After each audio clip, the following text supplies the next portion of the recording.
Okay, folks, I am going to split up today's lecture into some smaller pieces. I noticed in the YouTube analytics that some folks are having trouble getting all the way through the long lectures, and I get that. It's a lot in one piece, and our attention spans are already pretty frazzled. So I'm going to try and split this up into at least two pieces.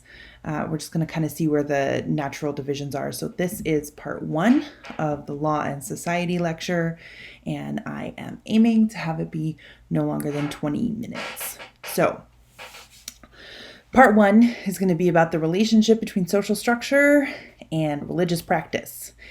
Here we go. So we're going to remind ourselves with a little bit of a rewind that prehistoric religion dates way back. Religion and religious arts predate even the emergence of the modern human species, and they exist with Homo erectus and Homo neanderthalis. And my favorite example of these are the cave paintings that you can find all over the world, including in Argentina, in Sulawesi, which is Indonesia, and in Spain. So these similar kinds of things are found all over the world. We're going to do a little assignment with the timing of that later on in the week. But here's a great sample of even the earliest art and artifacts are parts of religious ritual and practice. So according to Reza Aslan, who's a religious scholar whose work I'm going to be relying on heavily for this particular lecture, a few things are fundamental to all human religions, especially ancient religions. And the first is belief in a soul. The belief that there is some essence to a human being that is more than simply their body, or this is not all that we are. So we know that this is something that people believe in and believed in because of funerary rites. So we know that if you care for your dead and you don't simply leave them, then you must believe that they are more than a body. So the belief in a soul leads to two very particular practices, and that is attributing spirits to others, including all living beings. So if you believe that you have a soul, then you also can believe that someone else has a soul. So, right, empathy, mirror neurons, that kind of thing. But also you may believe in the sacredness and soul possession of non-human beings as well. The second practice that this leads to is ancestor worship. This is a complicated thing, but I want to make sure that we're very clear that attributing soulhood to other beings and ancestor worship, that is not limited to prehistoric religion. This is just simply what is fundamental in all religious practices. So we might ask ourselves, why did religion develop among ancient peoples at all? And there are a number of theories. Do we think of it as an explanation of natural forces? There's probably some validity to that. Is there some element of morality and therefore social governance in it? Probably, but that looks very different depending on the societies that we're looking at. Is it about comfort, in particular grief? Right? The comfort about what happens after death. Is there some evolutionary advantage to believing in a religion, and therefore peoples who shared a set of sacred rites somehow survived better than peoples who didn't?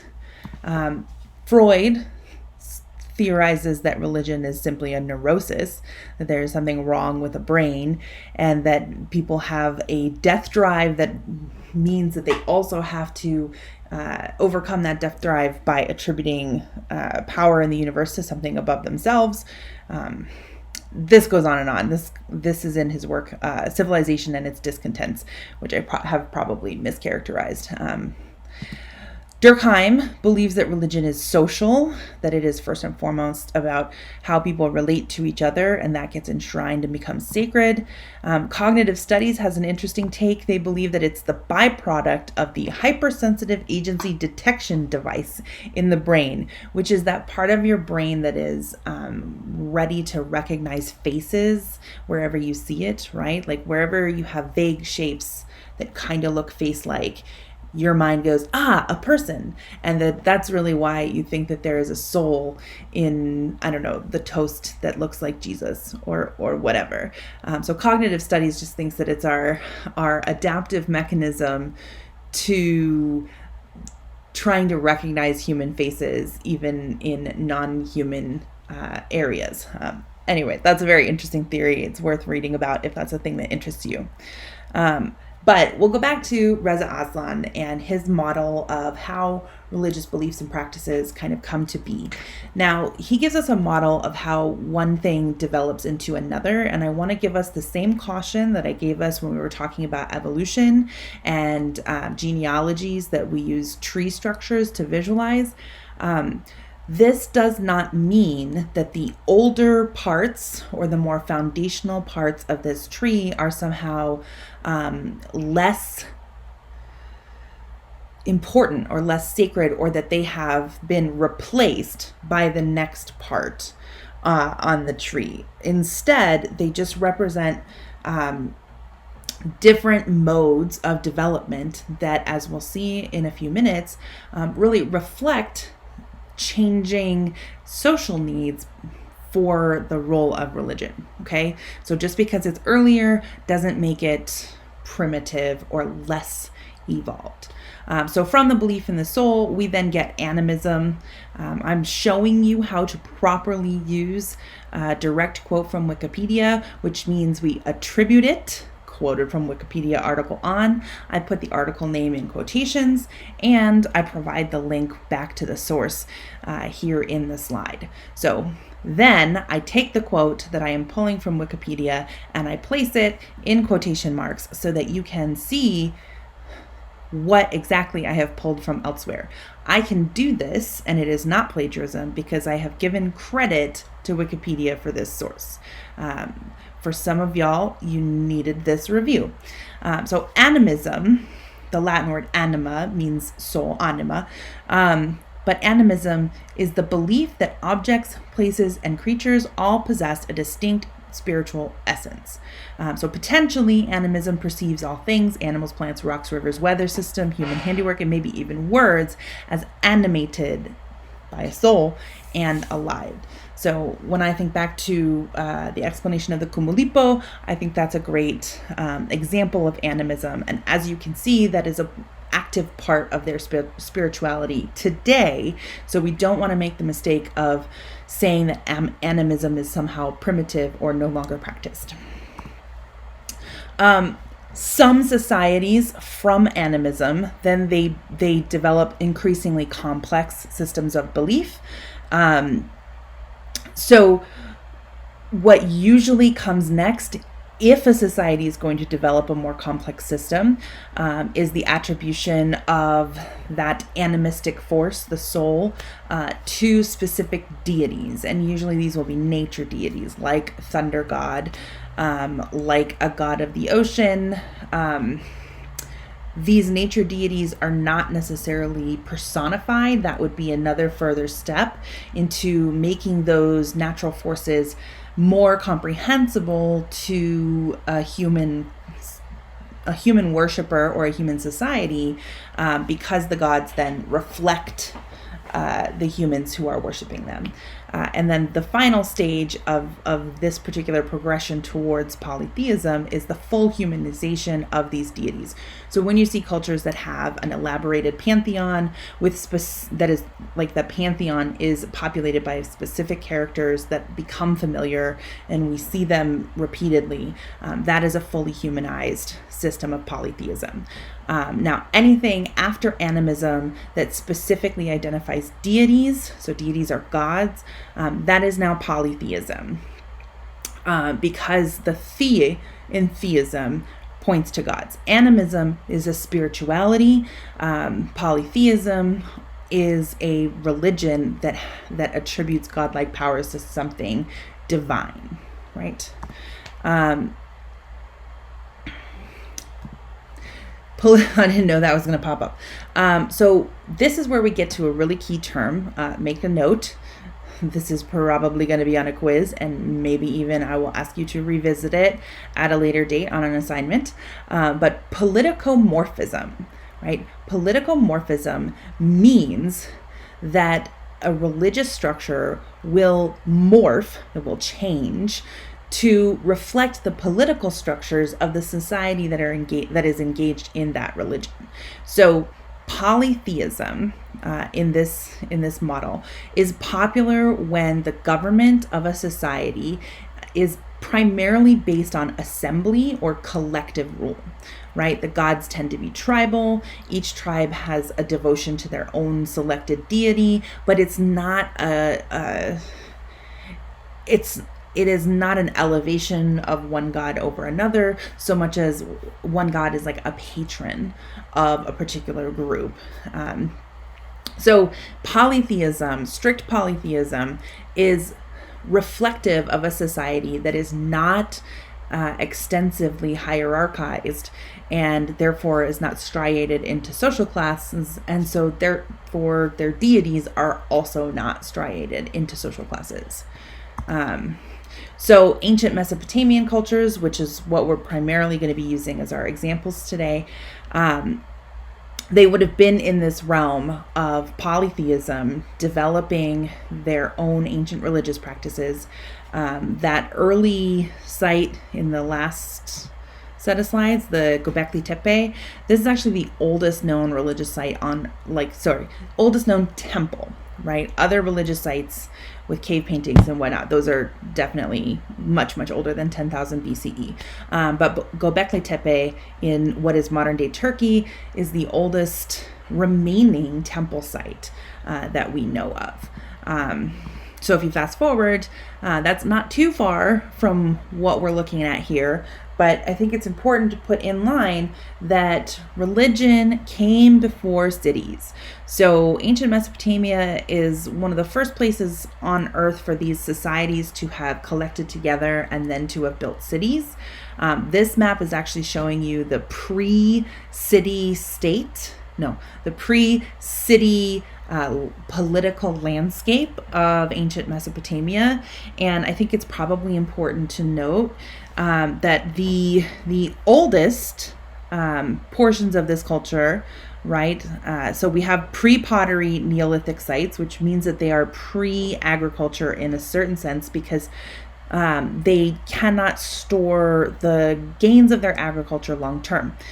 So those are going to be the oldest sites. So we can see a kind of crescent of areas in which people settled. And then we see the Hasuna culture, and shortly thereafter the Samara culture, right? So we can see how some of the names of our later cities come from the earlier peoples. And then after the Samara culture, then we have, the Samara culture right here at the conjunction of the rivers. And then we have the upper cultures here, higher up in the mountains, or the foothills really. These are the Hasuna and the Halaf. And then the latest of these cultures to develop is the Ubaid culture, which is going to come back to us in a couple of slides. And they congregated around these river basins. We probably grew up learning that this was the Fertile Crescent, which is questionable at best, right? Because very little of this area was fertile.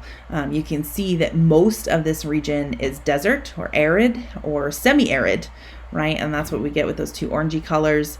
And that there are some steppe areas where it's like a savanna climate where there are some grasslands and things will grow, but those start to get up to higher elevations. And then you also have, at the higher elevations, you have a mixed forest. There's not a lot of deciduous forest. Deciduous is when the trees change with the seasons, and a coniferous forest is when they're evergreen. But conifers tend to provide less sustenance than deciduous trees. So fruit trees, for example, are deciduous trees. So the only region in this crescent that has any agricultural potential are the floodplains of the rivers. And you see that on the Nile, and you also the Nile over here, and you also see that here along the Tigris and Euphrates. And so there's a reason that folks collected here, and it is because the rest of this area was really, really uninhabitable, right? So at the core of a transition from simple agrarian society, which is like agricultural but not as intensively organized, from that sort of society to a complex settlement is the way that the society organizes itself and how it structures its rituals and beliefs around that organization. So I'm going to give you the slides here so that I don't have to go through each of these at length, but I find it really interesting that Eridu, which is one of the oldest locations where we can identify deity worship, and it's part of ancient Sumer. Its main temple was called Ngura, which is the same sign as water, right? So it's not at all an exaggeration to say that in an environment like this, water becomes the highest form of deity, because without water, there is no life. So the realm of the divine in this context is not sky, it's not earth, but it's water. So that means not only is water a deity, but later on, as this belief system becomes more complex, their version of heaven, for example, is in the water. Interestingly enough, the same sign, and don't ask me how this works in cuneiform, I really couldn't tell you, but the same sign of Engur can also be read as Namu, which is translated as the watery deep, right? And the source of subterranean water that emerges from the ground, as opposed to like rainwater that falls from the sky. Excuse me. And to reflect this, temples throughout Mesopotamia would have basins or pools to symbolize and represent that water as a source of life. The Sumerian personification of this deity was female. It was called Namu. And she is described as the mother who gave birth to heaven and earth, mother, first one, God who gave birth to the gods of the universe, mother of everything. She is a goddess without a spouse, so this is an important. So she asexually reproduces. She has a self-procreating womb, and she is the primal matter. Water is the primal matter that is inherently fertile and fertilizing. And Namu eventually stands for the entirety of the female sex, who are seen as the ones who are apparently able to create life spontaneously. And I found the note on the mother of who gave birth to the gods to be particularly interesting here. So the sources on which like is drawing are actually, so Johnson, right? Oh, Jacobson, there you go. Proposed a different etymology in which it translates to female genitals, an image derived from the impression that the dry riverbed evokes in the mythopoeic, I think that should say mythopoetic, but whatever, mythopoeic imagination, the quote great gash in the earth as the genitals of Mother Earth. And this will be important, and we will come back to it, and I'll show you why. So the question becomes, what is sacred? The power of life is sacred, and that links water with sex with women's bodies.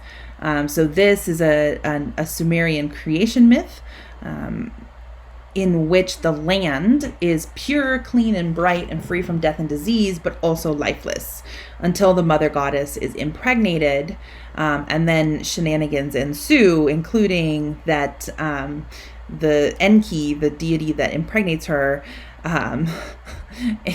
is also having sex with all of their offspring, and eventually they end up having a dispute in which Ninersag, she becomes upset with Enki, and the earth dries up, right? And so in order to appease Enki, in order to appease Ninersag, the great mother, not only does Enki have to submit himself to her, but that she restores the mischief that he's made by placing her vulva on the parts of his body that are dying, and that brings forth 8 goddesses, corresponding to the 8 plants that he misused in the shenanigans. And that heals all of the parts. And the ending is one of reconciliation and the restoration of life, but that happens through water, through sex, and through women's bodies. And those things are very much linked in ancient spiritualities. So once you get to the full humanization state of a religious practice, then you start getting into a more complex system. And this relates directly to a more complex society. So you start with your animism and your nature deities, and that's how you get your creation myths. In fact, the oldest parts of all religions will be oriented in this direction. And then as the society gets more complex, so does the belief system. So Henotheism is the next stage in complexification for the systems that are going to be complex. And Henotheism is when the city-state begins organizing themselves into kingdoms, maybe not even empires, but just rulers with the elevation of a king above the rest of the society. The pantheon also rearranges itself into a hierarchy in which one god comes out above all the others. So when you have a king of the gods, that becomes Henotheism.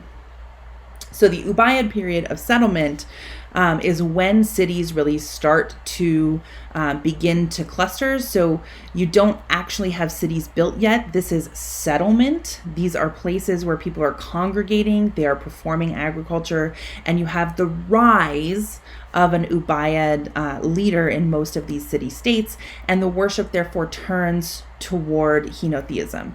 This is also going to affect gender roles, so just make like a mental note. We're going to talk about gender roles in the next segment, but make a mental note that this shift affects gender roles as well because of the effect on patterns of worship. So, okay. So here we are in the Uruk period, and in this period is when we really start to see a handful of states, mostly in the lower Mesopotamia, the valleys at the bottom, which are marshlands instead of steplands closer to the mountains. These solidify into cities, and then these cities become the first city-states, which then eventually consolidate into the first empire, and that's how we get to the next stage in this state of development, which is of Politicomorphism, and that's where we get into Monolatry. So this is important. We're going to come back to this with future lectures, but the key thing to know about Monolatry is that instead of just having a king of the gods, we now have a single god that is set above all others, because that is the best god, the real god, the true god. So there is an acknowledgement that other gods exist, but they are all inherently inferior under the system of Monolatry. And this is important because this will play a central role in the way that religious belief systems function with the city-state social structure.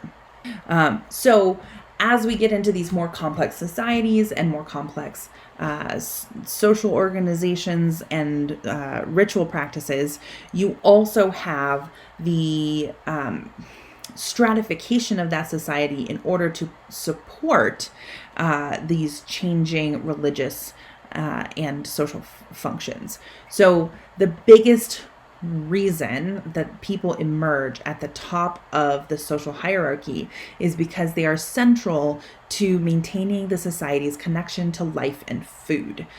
So priests and the priestly classes, their function is to facilitate appropriate worship of whatever deities control access to food, right? So that's the deities over that control flooding, they control rain, they control whether or not there's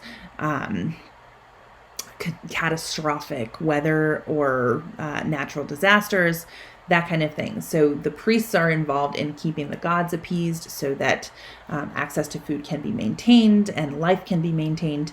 And then administration is the other side of that coin, where civic rulers have to organize the labor to create and to yield the food, as well as the labor that's necessary in order to distribute the food. And it is this administration that creates hierarchies. So you can see it right here in the ziggurat. So in the background, we have an image of the actual ziggurat of Ur, where it's been reconstructed. But on the top, you can see the ruins of the temple that sat on the top of the ziggurat.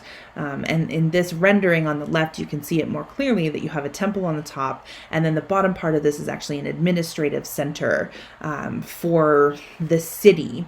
And the key thing here is that the administration does the job of going around to the people who are doing the labor, collecting the food from them, and then redistributing it. And that is how we get a kind of middle and upper class, because the upper class oversees the organization and the middle class then does the taking and distributing, and oddly enough somehow always seems to have more than the people who are doing the labor. So we start to see the beginnings of inequality in social stratification as well. So the social classes emerge, and what's really important about this is that a complex agriculturally based society requires navigation between the realm of what is under human control and what isn't. Humans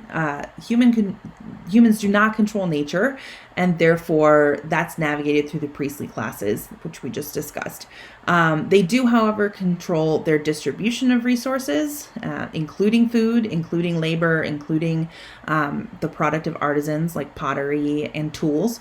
And that is all managed under the administration and usually leads to an emergence of the head of state. And I'm going to say usually because there are definitely exceptions here.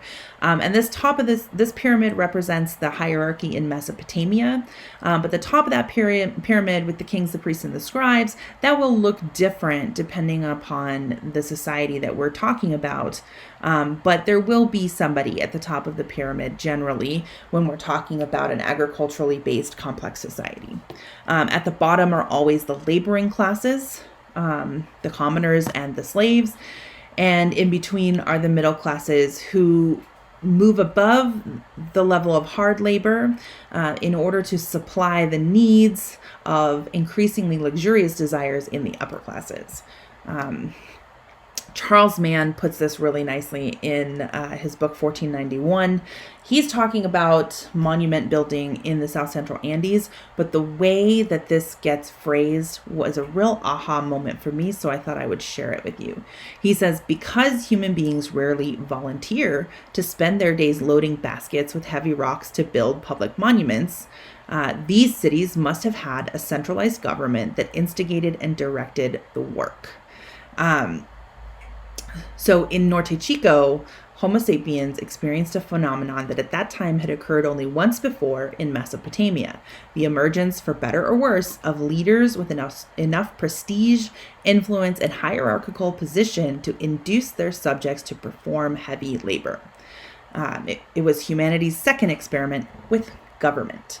And I find this to be such an interesting connection. So societies that have agriculture as the basis of their relationship to food and subsistence are the ones who are going to be more likely to develop into complex societies, and complex just means social class, and that any society that includes monument building is evidence of a hierarchized social class for that society, because people don't volunteer to move giant rocks or to create temples or build monuments, right? So you see things like the megaliths of Stonehenge, or the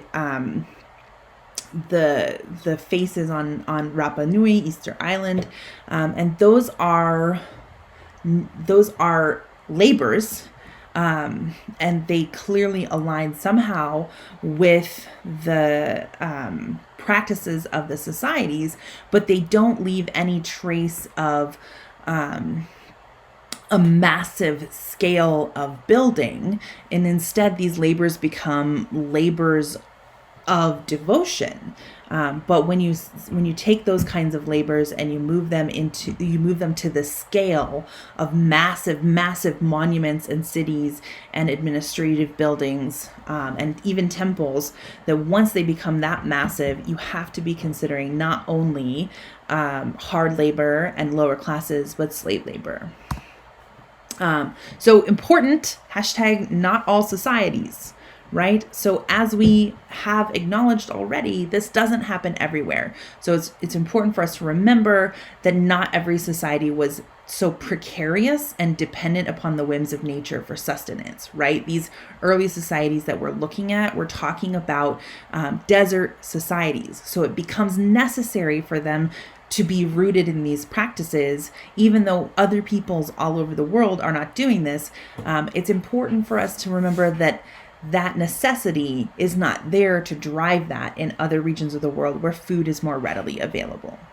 In many of the other societies that are not built around building cities in arid regions, in these societies, class distinctions are much more minimal, and individuals fulfill roles for the communal good, as opposed to being stratified into like more and less important.